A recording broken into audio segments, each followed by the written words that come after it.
한 주간 동안 평안하셨습니까? 날씨가 상당히 이제 좀 쌀쌀해집니다. 그래도 감기도 조심하셔야 되는데 그래도 마스크를 쓰는 게 오히려 이 코로나 때문에 힘들긴 합니다만 또 감기 또 우리가 걸리지 않는 또 좋은 또 그런 대책이 되지 않나 이런 생각도 해봅니다. 오히려 감사하며 살아야겠다 이런 생각을 합니다. 우리 말씀 전하기 전에 서로 인사하겠습니다. 늘 감사하며 삽시다 이렇게 고백하겠습니다. 예. 지금 여러분들 마스크 쓰고 계십니다만 감사하면서 입이 활짝 웃고 지금 인사 나누신 거 맞죠? 예. 하여튼 하나님 앞에 늘 감사하면서 감사할 때 그 감사의 고백을 들으시는 하나님께서 더 큰 감사로 우리의 삶을 인도하실 줄로 믿습니다. 오늘 이 시간 저는 도둑질 하지 말라라는 제목을 가지고 함께 하나님 말씀 받을 텐데요. 그 십계명을 계속해서 우리가 지금 말씀을 우리가 살펴보고 있지 않습니까? 말씀을 받고 있는데 살인하지 말라 6계명, 또 지난주 7계명 간음하지 말라 뭐 이런 말씀 들으면 조금 마음이 조금 움찔하지 않습니까? 도덕적으로 윤리적으로 바르게 착하게 살아야겠구나라고 하는데 오늘은 또 도둑질하지 말라 제목이 너무 좀 세다라는 느낌이 드는데 이 말씀 받고 내 인생 자체가 하나님 앞에 이렇게 살기를 소망합니다. 그리고 삶 속에서 하나님의 자녀로서 하나님 나라 건설을 위해서 지금 열심히 믿음으로 나아가는 제 인생이 우리 모든 인생이 세상 사람들 가운데에 좋은 선한 영향력을 끼치는 그런 선한 삶이 되기를 원합니다. 라는 그런 마음을 가지고 이 시간 하나님 말씀 받고 은혜 받고 삶에 결단하시는 그런 시간 되기를 간절히 소망합니다. 여러분 한두 달 전에요. 한 달도 안 됐습니다. 한 달 전에 인천에 있는 한 아파트에서요. 문제가 하나 발생을 했습니다. 어떤 문제이냐면 인천에 그 아파트 안에 놀이터가 있는데 초등학생 5명이 그곳에서 이 놀이터에서 놀다가 그만 경찰서에 고발을 당하는 신고를 당하는 그런 일이 발생했다고 합니다. 이유가 뭐냐? 도둑이다 이 아이들이 이렇게 도둑으로 몰리는 그런 일이 발생했습니다. 어찌 된 건가 봤더니 이 아이들이 사실 그 아파트에 사는 아이들은 아니었고요. 다른 지역에 다른 곳에 사는 아이들이 학교를 이제 뭐 파하고 이제 집에 가는 길에 아마 그 아파트를 경유하는 과정이었던 것 같습니다. 그 아이들이 거기에서 놀이터에서 열심히 또 자기네들끼리 놀고 있는데 그 아파트의 입주자 대표되는 분께서 갑자기 오더니 이 아파트에 사는 아이가 있고 안 사는 아이가 있는데 안 사는 너희들 이리 와 해서 잡아다가 경비실에서 이 아이들을 많이 혼을 내고 너희들은 앞으로 도둑이 될 애들이다 하면서 심각하게 이런 상처 주는 말을 좀 했다고 합니다. 그걸로 끝나지 않고 더 나아가서는 경찰서에다가 이것을 이제 고발을 해가지고 이 아이가 잘못됐다, 이 아이들이 문제다 이런 일이 발생을 했는데 그 아이들의 이제 그 부모님들이 너무나 상처가 큰 것이죠. 이게 어찌 도둑질이 되는 것인가 하면서 억울해서 이게 글을 올린 그런 글을 읽어본 적이 있습니다. 한 20일, 한 30일도 안 된, 얼마 안 된 그 사건입니다. 이 이야기를 하는데 그 입주자 대표 그분은 하는 말이 외부 아이가 우리 아파트에 살지도 않는데 이 아파트에 있는 시설 놀이터를 이것을 이용한다는 것은 범죄 행위 아닌가? 그러므로 이 범죄 행위다라는 그 이유 때문에 내가 이런 조치를 취했다. 이렇게 말을 했다고 합니다. 여러분 생각하시기에 여러분은 이게 도둑질입니까? 아닙니까?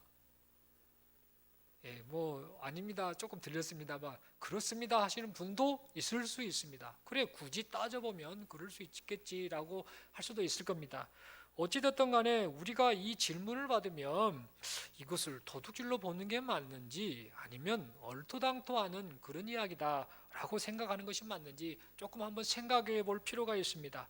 어떤 분들은 맞아 그것도 도둑질은 도둑질이겠지라고 말을 하는 사람도 있을 것이고 어떤 사람은 그게 무슨 도둑질이답니까? 에이 세상에 해도 너무하네. 이 정도 가지고 너무 도둑질이다 그러면 너무 지나친 처사다 이렇게 생각하는 분들도 있을 겁니다. 제가 추측컨대 아마 이 너무 지나치다라고 하는 의견이 아직까지는 더 많지 않을까 우리가 그런 마음을 갖지 않을까 생각을 해봅니다. 어쨌든 간에 어느 것이 옳다 그르다라고 참 말하기는 어렵지만은요. 어쨌든 간에 이런 기사가 이 뉴스거리로 올라오는 이런 시대 상황을 생각하면 참 가슴이 아프다, 안타깝다라는 생각을 하게 됩니다. 어찌됐든 우리가 살면서 이 행동 자체가 잘못된 행위인지 그렇지 않은지, 특별히 도둑질에 관한 행위인지 아닌지 우리가 판단하지 못하고 그냥 모르고 실수하는 그런 경우가 간간히 있다라는 사실입니다. 특별히 오늘 말씀 도둑질하지 말라라는 이 말씀에 비춰 봤을 때 우리도 모르게 나는 아무런 문제의식 없이 그렇게 그냥 살아왔는데 알고 봤더니 이것도 하나님 보시기에 도둑질에 속한 그런 짓이었구나라는 것을 깨닫는 그런 내용도 있다라는 사실입니다. 그렇다면 성경 말씀은 도둑질에 대해서 어떻게 정의를 내리는가 우리가 함께 좀 생각해 볼 필요가 있겠습니다. 사람들은 흔히 말하기를 도둑질 이렇게 하면은 도둑질하지 말라라고 말하면 이 말씀을 다른 사람이 가진 물건이나 재산을 훔치는 그런 행동을 해서는 아니 된다라는 그런 것으로만 단순히 생각하는 경향이 있습니다. 물론 이렇게 생각하는 것도 분명 맞는 생각입니다. 그러나 성경이 가르치는 도둑질하지 말라라는 말씀은요, 물건을 훔치는 것 외에 좀 더 넓게, 좀 더 포괄적으로 광범위하게 이러한 것들을 이야기하고 있다라는 사실입니다. 그렇다면 도둑질하지 말라라는 이 말씀의 구체적인 의미가 어떤 의미일까요? 이 도둑질하지 말라라는 이 말씀은요, 출애굽기가 기록되었던 그 당시 상황에 비추어 봤을 때에 이 도둑질하지 말라라는 이 계명의 본래의 의도는 유괴를 하거나 인신매매를 하는 사람들의 그 행위를 금지하는 명령으로 주어진 계명입니다. 뭘 훔치는 개념이 다른 게 아니라 사람을 훔치지 말라는 것이죠. 유괴하지 말고 인신매매하지 말라는 그것을 금지하는 명령으로 주신 말씀이 도둑질하지 말라라는 이 8번째 계명이라는 사실입니다. 모세가 살던 시대에도요, 유괴를 하거나 인신매매를 하는 사람들이 많았다고 합니다. 당시에 이 사람들은요, 이 사람을 노예로 파는 이런 것들이요, 사람들 사이에 비일비재하게 이루어졌습니다. 그리고 사회 전체의 관습이었습니다. 뿐만 아니라 이 노예는 이 사람에게 있어서 가장 비싼 동산으로 취급이 되었습니다. 그러니까 노예 하나를 거느린다고 하는 것은 돈이 되는 그런 일이었습니다. 그래서 이런 것을 보고 있었던 나쁜 마음을 먹었던 악한 마음을 품었던 사람들이 이러한 상황을 악용하여서 몰래 돈을 벌기 위해서 그들의 이익을 추구하기 위해서 이제 사람들을 유괴해서 인신매매를 해서 이들을 이제 노예로 파는 그런 경우가 허다했다라고 합니다. 그러니까 이런 상황 속에서 이런 문제를 금지시킬 목적으로 주신 계명, 그 계명이 바로 오늘 본문에 나온 8번째 계명인 도둑질하지 말라라는 그런 계명인 것입니다. 신명기 24장 7절 말씀을 보면 이렇게 기록합니다. 사람이 자기 형제 곧 이스라엘 자손 중 한 사람을 유인하여 종으로 삼거나 판 것이 발견되면 그 유인한 자를 죽일지니 이같이 하여 너희 중에서 악을 제할지니라 라고 말씀합니다. 그러니까 말씀드렸던 것처럼 유괴를 하거나 인신매매하는 그 행동이 당시에 있었는데 이것을 금지할 목적으로 지금 10계명인 8번째 계명이 주어졌다라는 사실입니다.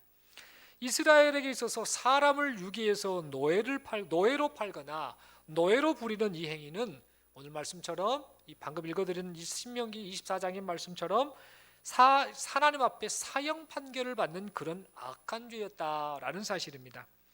오늘날에도 인신매매를 하는 못된 사람들이 있지요. 모세가 살던 당시에도 이런 사람들이 있었는데 오늘날에도 있는 거 있고 당시에도 있었다라는 것을 생각해 보면 우리는 사람이 얼마나 악한 존재인가를 새삼 느끼게 됩니다. 여러분, 그러므로 우리가 기억을 해야 될 것은 이 도둑질하지 말라라는 계명은 처음에는 유괴나 인신매매를 금할 목적으로 주어졌다라는 사실을 우리는 기억을 해야 됩니다. 그만큼 사람이 악하구나라는 것도 동시에 생각을 해야 됩니다. 그런데 이 계명에 대한 이해와 해석이 세월이 흐르면서 자연스럽게 확대 해석되기 시작합니다. 그래서 이웃의 재산을 도둑질하는 것, 재산까지 도둑질하는 것을 금하는 개념으로 사람들 사이에서는 이 계명을 인식하게 되었습니다. 실제로 우리의 신앙 고백을 잘 담아서 표현하고 있는 하이델베르크 110문에서는 이 사실을 잘 가르쳐주고 있습니다. 그 내용은 다음과 같습니다. 하나님께서는 8계명을 통해 국가가 법으로 처벌하는 도둑질과 강도질만을 금하신 것이 아니고 이웃의 소유를 자기의 것으로 삼으려고 시도하는 모든 속임수와 간계를 도둑질이라고 말씀하십니다. 이런 것들은 폭력으로 혹은 합법성으로 가장하여 일어날 수 있는데 곧 거짓 저울이나 자나, 돼, 부정품, 위조화폐나 고리대금과 같은 일, 기타 하나님께서 금하신 일들입니다. 하나님께서는 또한 모든 탐욕을 금하시고 그의 선물들이 조금이라도 잘못 사용되거나 낭비되는 것을 금하십니다. 라고 이렇게 하이델베르크 110문답에서는 이렇게 우리에게 가르쳐주고 있습니다. 그러니까 유괴나 인신매매하는 것을 금했던 이 의미가 시간이 흘러서 이제 사람의 물건을 훔치는 곳으로 가다가 이제는 더 확대 해석해서 기독교인들이 받아야 될 내용은 뭐냐?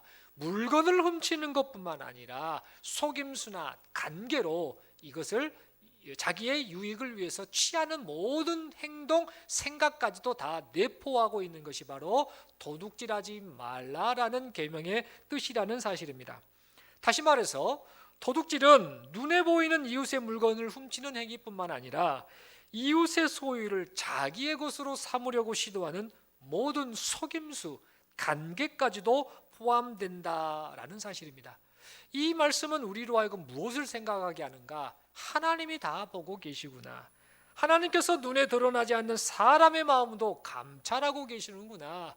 그 하나님 앞에서 우리가 속일 것이 없구나.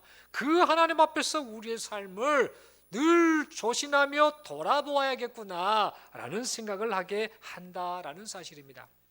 그렇다면 여러분, 속임수와 간계로 도둑질을 하는 것, 이것은 구체적으로 어떤 것이 있을까요? 다양하게 여러 가지가 있습니다. 우리의 삶의 모든 영역에서 속임수와 간계로 도둑질을 일삼는 그런 행동이 너무너무 많은데 그 중에서 몇 가지만 간단하게 조금 예를 들어 말씀을 드리고자 합니다. 레위기서 19장 35절 36절 말씀을 보면 하나님께서는 이스라엘 백성들에게 속임수로 이익을 취하는 상거래를 하지 말라 금지하셨음을 우리는 볼 수 있습니다. 레위기 19장 35, 36절 말씀입니다. 너희는 재판할 때나 길이나 무게나 양을 잴 때 불의를 행하지 말고 공평한 저울과 공평한 추와 공평한 예바와 공평한 흰을 사용하라. 나는 너희를 인도하여 애굽 땅에서 나오게 한 너희의 하나님 여호와니라 라고 말씀하고 있습니다. 이 말씀의 의미를 오늘날 우리식으로 표현하자면 저울의 눈금을 조작을 해서 속임수로 이익을 취하는 그런 행동을 하지 말라라는 그런 의미의 말씀입니다. 그런데 사람들이 이런 짓들을 참 많이 하지 않습니까? 오늘날 이제 뭐 고깃집에 간다든지 뭐 생선회를 떠러 간다든지 무게를 딱 잴 때 저울에 그 바늘이 이렇게 꼬부라져 있다든지 뭔가 조금 조정되어 있는 그런 것들을 우리가 흔히 보지 않습니까? 이런 것과 비슷한 행동을 이스라엘 백성들도 실제로 행하고 말았다라는 사실입니다. 이스라엘 백성들은 속임수로 어떻게 해서든 간에 다른 사람의 그것을 훔치는, 간접적으로 아니면 직접적으로 훔치는 이런 도둑질 짓을 하고 말았던 겁니다. 그리하여서 하나님의 선지자 미가 선지자를 통하여서 하나님께서 이들을 책망하셨음을 보게 됩니다. 미가서 6장 10절 11, 12절은 이렇게 기록합니다. 악인의 집에 아직도 불의한 재물이 있느냐? 축소시킨 가증한 예바가 있느냐?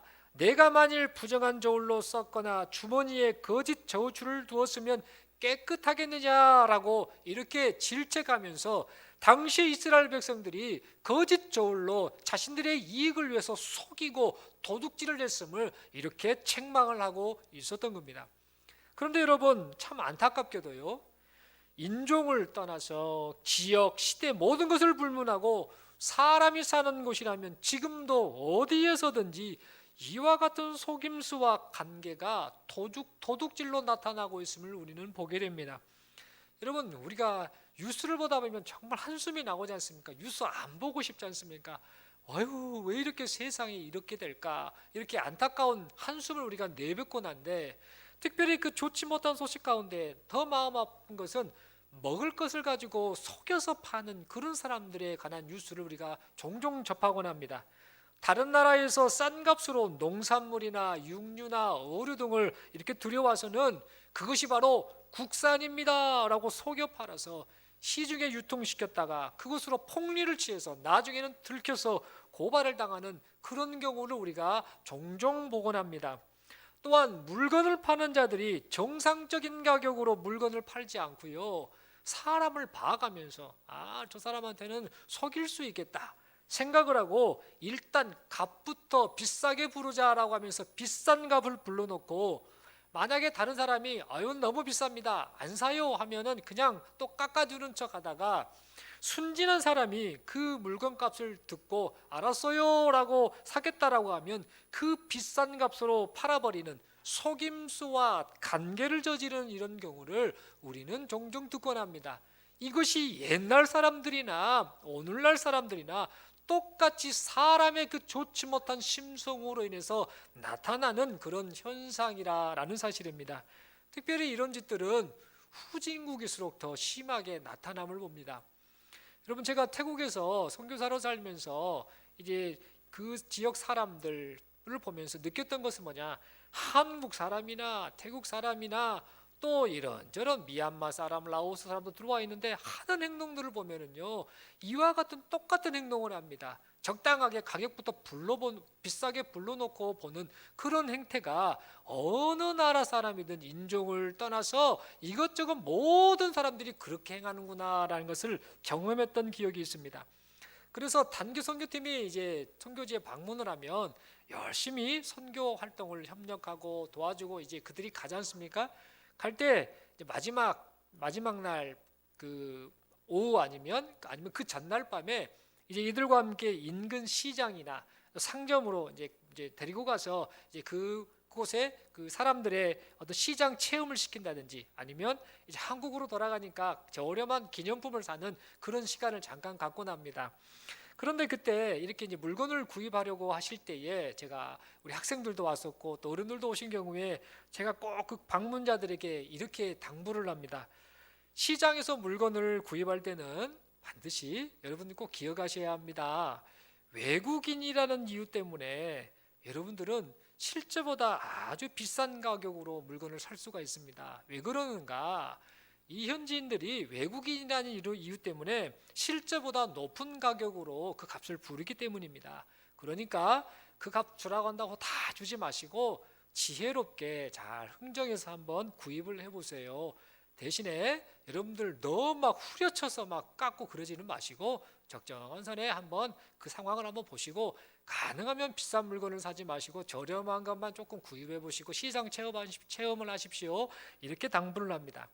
그리고 나서 그 당부를 마친 다음에 제가 또 이 말을 꼭 합니다. 대신에 여러분, 물건을 사신 이후에는요, 저한테 꼭 약속을 지켜주셔야 됩니다. 어떤 약속이냐? 서로 너 얼마 주고 샀냐? 너는 얼마 주고 샀냐? 이거 절대 물어보시면 안 됩니다 라고 제가 신신당부를 합니다. 그러면 그 말을 듣고 있던 그 함께 오신 분들이 뭐라고 대답할까요? 네, 알겠습니다. 절대로 말 안 할게요. 이렇게 약속을 딱 받습니다, 제가. 그런데 물건을 딱 사고 난 후에 서로 얼마 주고 샀느냐고 물어보는 사람이 있었을까요? 없었을까요? 예, 몇 프로요? 100% 있습니다. 100% 사람의 심리가 그렇습니다. 100%꼭 와서 묻습니다. 친구들끼리 묻든지 뭐 집사님들끼리 묻든지 물으면서 얼마 주고 샀어? 하면서 막 묻습니다. 왜 물어보는가? 지금 자기 자신은요, 지금 나름대로 흥정을 잘했다. 내가 지금 이 물건을 샀는데 싸게 샀다라고 그 확신을 하면서 그 기쁨을 자랑하고자 얼마 주고 샀어? 라고 막 서로 궁금해해서 결국은 묻는 것을 봅니다. 그런데 그렇게 얼마에 주고 샀느냐라고 질문을 하고 답을 하는 순간 어떤 사람은 얼굴이 울그락불그락 변합니다. 또 어떤 사람은요, 아주 흡족해하면서 미소를 탁 띄면서 뭔가 만족해하는 그런 모습을 보입니다. 왜 그런가 하면 현지 상인이 예를 들어서 우리나라 돈으로 말씀을 드리자면 예를 들어서 한 5만 원짜리 가격으로 물건을 딱 가격을 불렀습니다. 실제로 그 가격이 안 되는 물건인데 비싼 가격으로 부를 거 아닙니까? 외국인이다라는 이유 하나 때문에요. 그래서 이 5만 원으로 부는 물건을 A라고 하는 분이 흥정을 잘해서 2만 5천 원에 주고 산 겁니다. 자기가 생각하니까 이야 나는 50%나 할인을 받았다 이렇게 생각하고 너무 좋아하는 것이죠. 그런데 조금 있다 보니까 어떤 다른 사람이 B라는 사람이 그 물건을 똑같이 산 거예요. 그래서 궁금해서 자기는 2만 5천 원 주고 샀으니까 지금 너무 잘했다라고 생각하면서 얼마 주고 샀어? 물었는데 B라는 사람이 15,000원에 주고 그것을 산 거예요. 그러니까 이제 속이 지금 막 안 좋은 것입니다. 뭐야? 나는 5만 원짜리를 2만 5천 원에 샀는데 저 사람은 15,000원에 주고 사더니 만 원 손해봤네 라고 하면서 속이 상하는 그런 경우를 보게 된다는 겁니다. 한 사람은 기분 좋고 한 사람은 속이 상한 그런 상황이 나타나고 만 것이죠. 그런데요 사실 여러분 그분들은 모르고 한국 돌아갑니다만 저는 다 알고 있습니다. 그곳에 살았기 때문인데요. 현지 상인들은 5만 원으로 불렀던 이 물건 있잖아요. 이 물건이 현지인들끼리는 5천 원도 안 주는 그런 값으로 판매되고 있다는 겁니다. 요거까지 알면 얼마나 속이 상하겠습니까? 절대 말을 안 합니다. 잘 샀네요 라고 그렇게 말을 하곤 했습니다. 참 어처구니 없는 그런 일인데 이처럼 제가 딱 보니까 사람이 사는 곳이라면 예외가 없더라고요. 어디든지 지금도 사람들은 속임수를 이용해서 이 속임수를 이용한 도둑질을 행하고 있더라라는 사실입니다. 왜 그런가? 사람 안에 자리 잡은 이 탐심이 우리로 하여금 속임수와 관계로 도둑질을 부채질하고 있기 때문이라는 겁니다. 이것은 한국 사람만 그런 게 아닙니다. 이 세상에 사는 사람이라면 다 이런 심보를 가지고 살더라라는 점입니다.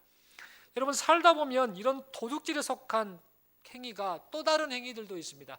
실제로 우리가 지금 살면서 어찌 보면 그동안 이런 도둑질을 했을 수도 있고 지금 하고 있을 수도 있고 혹시 이 말씀을 우리가 마음에 새기지 않으면 앞으로도 행할 수도 있는 그런 잘못이 있습니다. 그것은 무엇인가?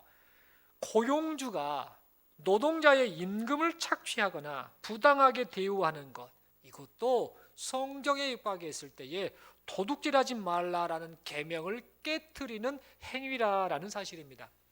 우리는 흔히 노동자를 함부로 대하는 자를 가리켜서 악덕기업주다라고 이렇게 말들을 하곤 하죠. 이 세상에 그런 사람들에 관한 소식이 너무 많이 들려오고 있습니다. 올해 지금 9월 14일에 있었던 일인데요. 아일랜드라고 하는 나라에서 라이언 키오라는 대학생이요, 인터넷으로 글을 올려버렸습니다.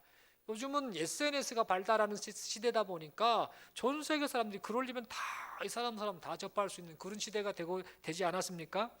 이 라이언 키오라는 대학생이 아일랜드에서 등록금을 벌기 위해서요 식당에서 열심히 알바를 했다고 합니다. 아르바이트를요.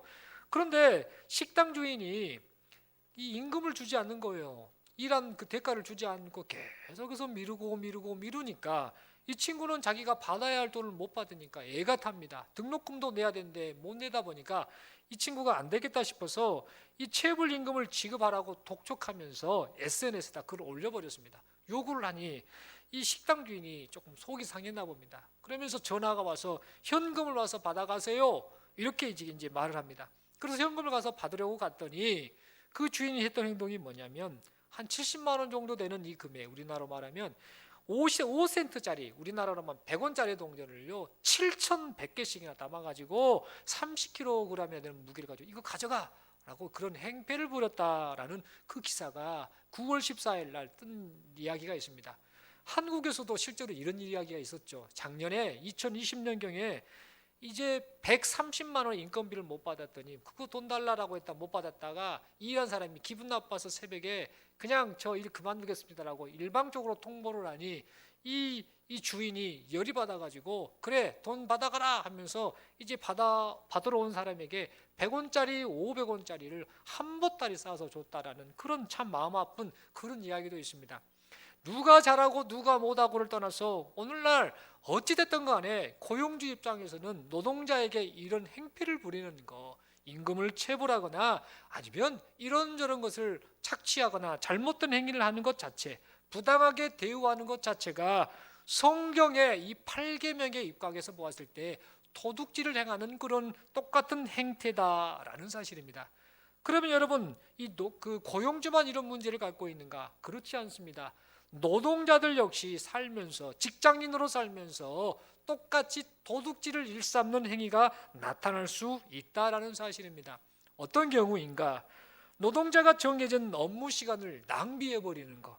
그 일정 시간 동안 열심히 살아내야 되는데 그 시간에 이 고용주나 회사 입장은 생각하지 않고 시간을 낭비하거나 업무 시간에 다른 일을 해버리는 것, 이것 자체는 회사나 고용주에게 피해를 끼치는 그런 행동, 즉 8계명, 도둑질하지 말라라는 계명을 깨트리는 행동이라는 사실입니다. 노동자의 이런 행동으로 인한 피해는요, 무엇과 같은가? 땅속에 묻혀있는 수도관에 금이 가가지고 물이 졸졸졸졸 새는 것과 같습니다.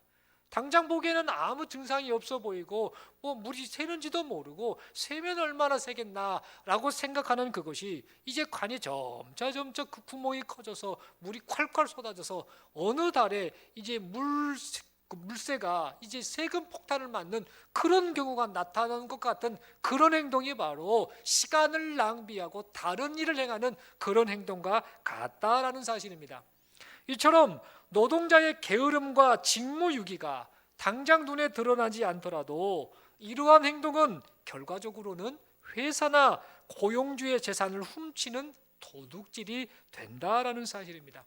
이것 외에도 사람의 마음을 훔쳐서 정치적으로 공약을 내세웠다가 실제로 당선이 되고 나면 그 공약을 지키지 않는 이런 것들, 사람들의 마음을 현혹시켜서 자기의 이익을 취하는 이런 행동들, 이런저런 많은 것들이 하나님 앞에서 도둑질을 범하는 행동이 된다라는 사실입니다. 이렇게 몇 가지만 예를 들어 말씀을 드렸는데, 우리가 살면서 늘 기억을 해야 될 것은 우리가 이미 하나님 앞에서 도둑질을 범하지 말라는 계명을 깨뜨렸을 수도 있고, 아니면 지금도 범할 수도 있고, 아니면 앞으로도 얼마든지 범할 수 있다라는 사실을 우리는 기억해야 된다라는 사실입니다. 그러므로 만약 우리의 삶의 모습이 이와 같다라고 한다면, 이러한 부끄러운 모습이 나타나고 있다라고 한다면, 우리 모두는 경각심을 가지고 하나님 앞에서 우리의 삶의 자세를 바꾸는 저와 여러분들이 되어야겠습니다.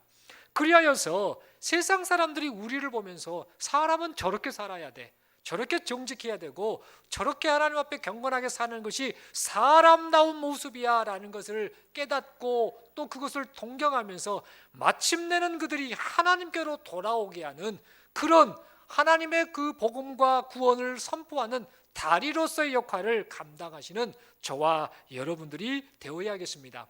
그런데 여러분, 도둑질하지 말라라는 이 말씀은요, 사람과의 관계에서만 적용되지가 않습니다. 이 계명은 무엇보다도 우선적으로 하나님과의 관계에서 해석되고 적용되어야 한다는 사실입니다.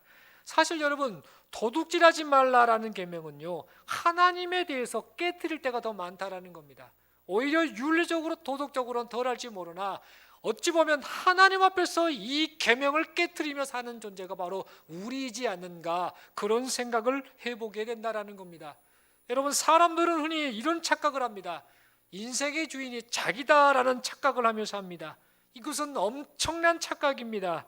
우리가 반드시 잊지 말아야 할 것은 인간의 주인은 하나님이시다라는 사실입니다. 인간이 누리고 사는 자연 만물 역시 인간의 것이 아니라 하나님이 주신 것이고 하나님이 허락해 주신 것이라는 사실을 우리는 잊지 말아야 합니다. 이런 점에서 우리는 욥의 고백을 기억을 해야 됩니다. 욥기 1장 21절의 말씀은 이렇게 기록합니다. 이르되 내가 모태에서 알몸으로 나와 싸운즉 또한 알몸이 그리로 돌아갈지라. 주신 이도 여호와이시오 거두신 이도 여호와이시오니 여호와의 이름이 찬송을 받으실지니이다 하고 라고 이렇게 욥이 고백을 합니다. 모든 상황 가운데서 주신 분도 하나님이시고 취하신 분도 하나님이시기 때문에 이제 하나님의 뜻대로 살겠습니다라는 이런 고백을 욥이 하나님께 드렸던 겁니다. 여러분, 욥의 고백처럼 생명도 하나님이 주인이십니다. 건강도 하나님이 주인이시고 우리가 가진 재능도 하나님의 주인이시고 우리가 소유하고 있다라고 착각하는 그 재물도 하나님의 주인이십니다. 더 나아가서 자녀들까지도 다 하나님이 주인이심을 우리는 잊지 말아야 합니다. 내 것이다라고 착각한다면 이것이 바로 하나님께 대한 도둑질이다라는 사실을 우리는 잊지 말아야 합니다. 여러분, 인간은 하나님께서 허락하신 인생 시간 동안을 삽니다. 인간은 하나님께서 맡기신 자연 만물을 다스리며 살아갑니다. 인간은 하나님께서 맡기신 일을 하며 사는 청지기로서의 사명을 가지고 살아갑니다. 여러분, 이 청지기라는 이 역할은요, 인간이 창조주 하나님께 받은 최고의 특권이다라는 사실을 우리는 잊지 말아야 합니다. 청지기의 사명을 가지고 사는 자는 내게 주어진 모든 것이 하나님께로 말미암았다라는 욥의 신앙 고백을 언제나 자기의 신앙 고백으로 삼고 살아가는 존재입니다. 그래서 청지기로서의 사명을 가진 사람은 내게 속한 모든 것이 내 것이 아니고 주인이신 하나님의 것이라고 믿기 때문에 삶을 살면서 언제나 주인이신 하나님께서 원하시는 대로 인생을 살아가게 됩니다. 그래서 그 결과 나타나는 게 뭐냐?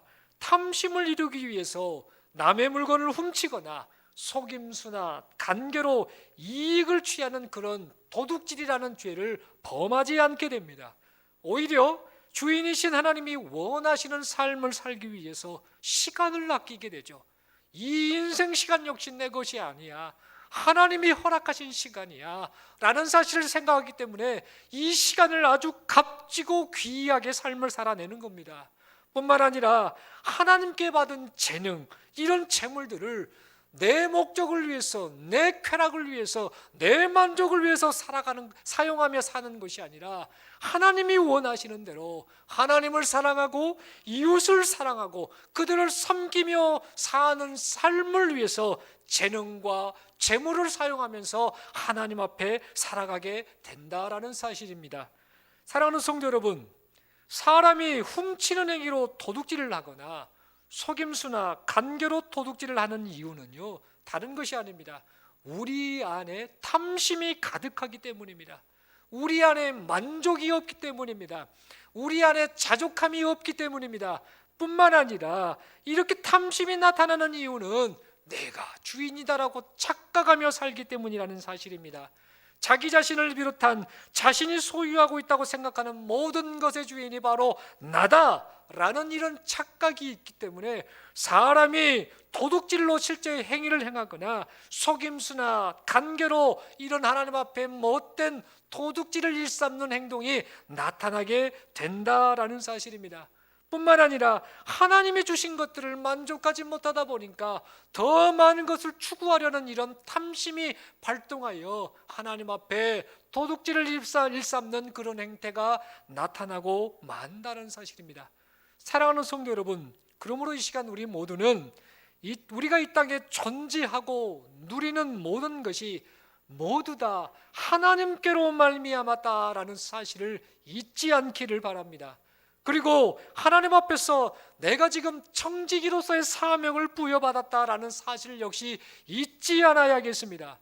또한 비록 세상에 많은 사람들이 자기 방식으로 세상의 쾌락을 좇아서 자기의 목적을 이루기 위해서 남을 속이고 때때로 어떠한 것들을 취하는 이런 악행을 행하며 살아간다 할지라도 하나님을 주인으로 모시고 사는 이 시간 우리 모두는 이 세상 사람들의 모습을 따라하지 않고 구별된 하나님의 백성으로서 이 땅에서 삶을 살아가시는 저와 여러분들이 되어야겠습니다.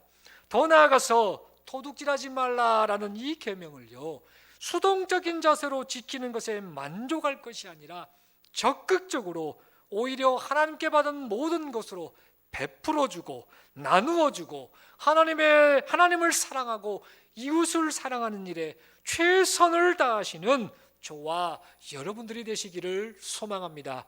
오늘 8번째 계명인 도둑질하지 말라라는 계명은 단순히 유괴나 인신매매하지 말라라는 것으로 끝나지 않고 다른 이웃의 어떤 물건이나 재산을 훔치지 말라라는 것으로 끝나지 않고 더 더 나아가서 이제는 속임수나 관계나 게으름이나 나태함이나 이런저런 것들을 통해서 이웃에 대한 피해를 끼치지 않을 것을 말할 뿐만 아니라 더 나아가서는 이제는 적극적으로 하나님의 주인이시고 하나님 앞에 내가 청지기이기 때문에 하나님께서 맡기신 사명을 가지고 이웃을 사랑하고 하나님을 사랑하는 일을 위해 내 모든 것을 쏟아서 그렇게 살겠나이다 라는 결단까지 내포된 것이 바로 8번째 계명인 8계명인 이 도둑질하지 말라는 계명임을 우리가 기억하고 우리의 일평생 동안 이 계명을 철저히 지켜 하나님 앞에 칭찬받으시는